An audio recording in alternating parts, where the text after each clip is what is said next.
रात के 1:30 बज रहा है दोस्तों, और मैं दर्द से कह रही हूँ। वो दर्द सिर्फ और सिर्फ मेरा पति का दिया हुआ है। मतलब हड्डी हड्डी मेरा दर्द कर रहा है, रोम रोम दर्द कर रहा है। ये माथा इतनी दर्द हो रहा है ना, इतनी चक्कर आ रहा है ना मुझे, सिर्फ और सिर्फ इस पे चोट लगा है। क्योंकि मैं हॉस्पिटल जा नहीं रही हूँ, दिखवा नहीं रही हूँ, अच्छे से अपना ट्रीटमेंट नहीं करा रही हूँ। उसका एक रीज़न है, मेरे लिए बहुत 2 बच्चों को लेकर के हॉस्पिटल जाना मेरे लिए बहुत टफ सिचुएशन है दोस्तों, बहुत ज़्यादा टफ है। क्योंकि मेरे बच्चे सिर्फ मेरे दर्द को, तकलीफ़ को नहीं समझ सकते हैं। मेरा बच्चा अभी बहुत छोटा है और उन लोगों का कोई गलती नहीं है। वो लोग बदमाशी करेंगे, इधर उधर भागेंगे, दौड़ेंगे, इसमें कोई मतलब मेरे बच्चे की इसमें क्या गलती है? उनको क्या पता कि मेरी माँ के साथ क्या हो रहा है, नहीं हो रहा है ना? लेकिन मैं अपने बच्चे के साथ हॉस्पिटल में कैसे जाऊँ? मैंने अपने पति के हाथ जोड़ के कहा कि तुम एक बच्चे की जिम्मेवारी ले लो, लेकिन उसने साफ साफ इनकार कर दिया।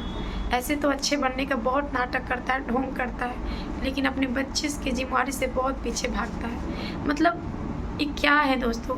हर तरह से हमें ही क्यों कमज़ोर करा जा रहा है? मैं 5 साल का मेरा बाबू है।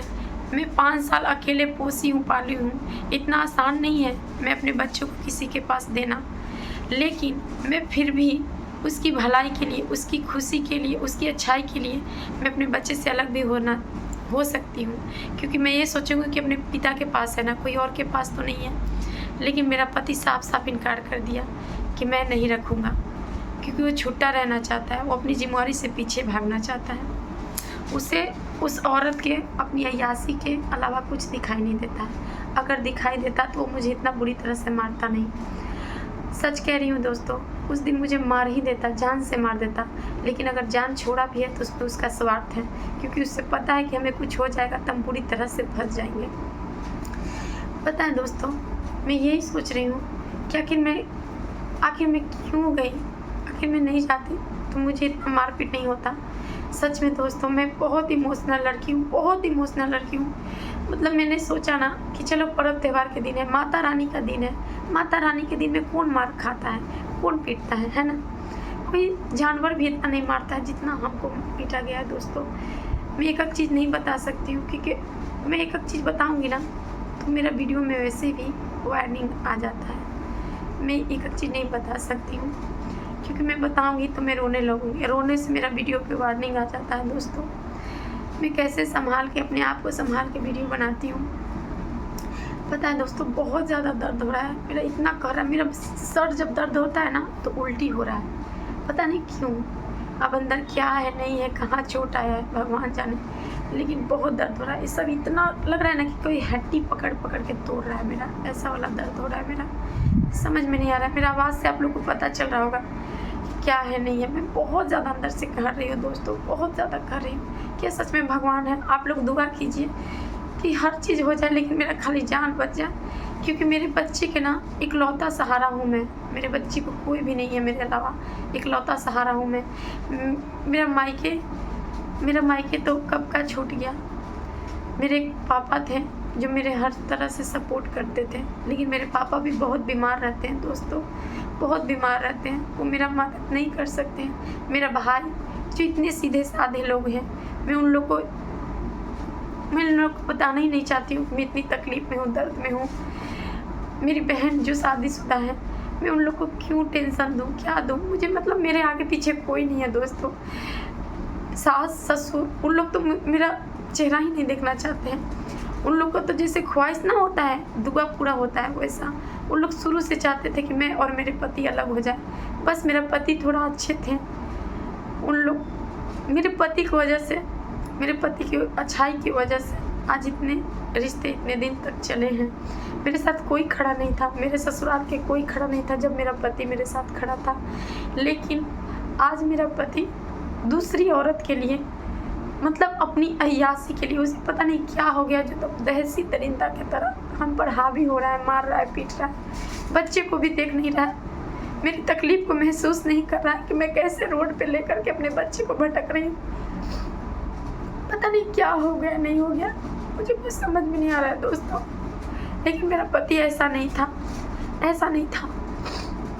पता है दोस्तों, मारने के बाद एक बार भी ना ही पे दिखाना तो छोड़ ही दीजिए, हॉस्पिटल ले जाना छोड़ दीजिए, एक वो दवा ला के नहीं दिया, जो कि हम मांगते भी रहे, एक दवा ला के नहीं दिया। मेरा हाथ पैर के जख्म तक नहीं देखा कि इसे चोट कहाँ कहाँ आया है। मतलब कोई ऐसे कैसे हो सकता है? उसका लाइफ में कोई बदलाव नहीं हुआ। एक बार इंसान इतना बुरी तरह से मारता है, फिर 2 दिन के बाद वैसा ही मार फिर रिपीट करता है। कोई ऐसे कैसे हो सकता है दोस्तों? मैं बहुत ज़्यादा तकलीफ में हूँ दोस्तों, मैं बहुत ज़्यादा तकलीफ में। प्लीज़ आप लोग मेरा सपोर्ट कीजिए। मैं चाहती हूँ कि मेरा सिर्फ और सिर्फ मुझे नहीं कमाना है, मुझे यूट्यूब से मैं कभी कमा ही नहीं सकती हूँ। बस मेरा वीडियो सेफ रहे, बस मेरी चैनल सेफ रहे यूट्यूब पे। प्लीज़ आप लोग सपोर्ट कीजिए। मेरा 1000 खाली सब्सक्राइबर पूरा कर दीजिए दोस्तों, उसके बाद मैं नहीं कहूँगी।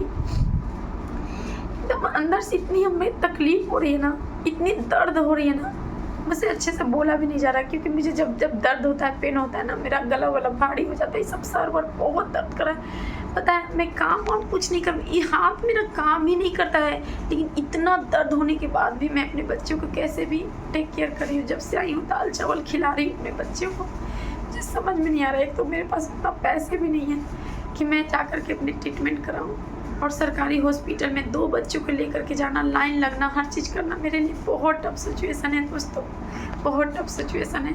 जिस पे बीतता है ना वही जानता है, जिस पे बीता ही नहीं वो कैसे जानेगा। बस मैं बहुत दर्द में, बहुत ज़्यादा दर्द हो रहा है दोस्तों।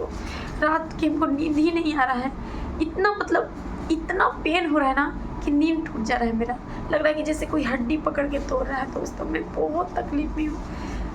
हम तो भगवान से ही कहते हैं कि हे भगवान, उसे कभी माफ़ नहीं करना। जैसे मेरे प्रेम को मजाक उड़ाया ना, उसका प्रेम, सच्चा प्रेम में कभी नहीं मिलेगा तुमको।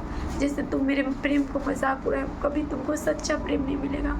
जात कास्ट के लिए तुमने मुझे छोड़ा है, सिर्फ इसलिए कि वो औरत उसकी ही जात की है, सिर्फ इसलिए। इतनी गंदी गंदी गाली उसका भाई मुझे दिया, कह रहे तुम नीची जात की हो, ये वो। लेकिन मेरा पति को कोई फर्क नहीं पड़ता है, वो कभी मेरे लिए स्टैंड लिया ही नहीं, कभी मेरे लिए कुछ लड़ा ही नहीं, झगड़ा ही नहीं, हमेशा मुझे नीचा तुच्छा समझा है। मतलब कितना उसे घमंड है अपने जात को लेकर के, कितना घमंड है। खैर सब भगवान देख रहा है, सब भगवान देख रहा है। कोई जाति धर्म नहीं होता है, इंसानियत से बढ़ के कुछ नहीं होता है। और यहाँ इंसानियत की दरिंदगी की हदें पार हुई है मेरे साथ, इतना गलत हुआ है ना मेरे साथ, सब भगवान देख रहा है। अगर भगवान होगा तो मुझे इंसाफ मिलेगा, अगर भगवान नहीं होगा नहीं मिलेगा।